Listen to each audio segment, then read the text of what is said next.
विविध भारती पुणे. ठळक बातम्या.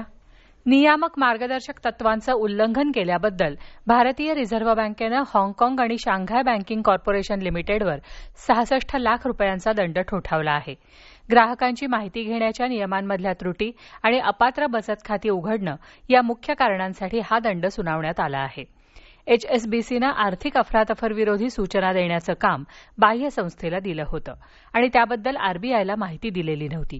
KYC नियम आणि कर्ज वर्गीकरण नियमांसह नियामक मार्गदर्शक तत्वांचं पालन न केल्याबद्दल RBIनं IIFL समस्ता फायनान्स लिमिटेडला 33 लाख रुपयांचा दंड ठोठावला आहे.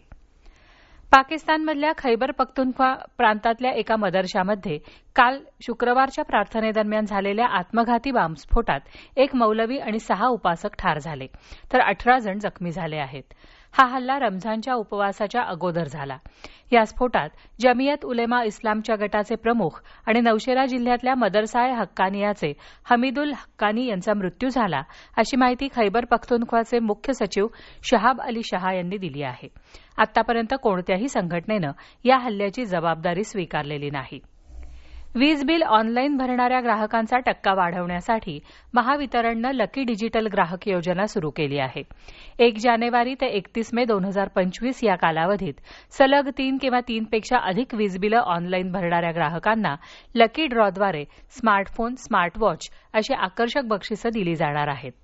सर्व ग्राहकांनी या योजनेचा लाभ घेण्याचं आवाहन महावितरणनं केलं आहे. शिर्डी इथल्या श्री साईबाबा संस्थानमध्ये दर्शनासाठी येणाऱ्या भाविकांना परकीय चलनामध्ये देणगी अर्पण करण्याची सुविधा आता उपलब्ध झाली आहे. केंद्रीय गृह मंत्रालयानं दिलेल्या परवानगीमुळे भाविकांना परकीय चलनातल्या नोटा, धनादेश तसंच तत्सम माध्यमांद्वारे देणगी अर्पण करता येणार आहे. संस्थानचे मुख्य कार्यकारी अधिकारी गोरक्ष गाडीलकर यांनी ही माहिती दिली आहे.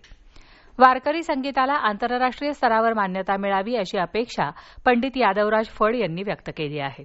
बीड जिल्ह्यात श्री क्षेत्र चाकरवाडी इथं 17वं अखिल भारतीय वारकरी संगीत संमेलन घेण्यात आलं त्यावेळी ते बोलत होते. या होत्या आतापर्यंतच्या ठळक बातम्या. यानंतरच्या ठळक बातम्या सकाळी 10:58 वाजून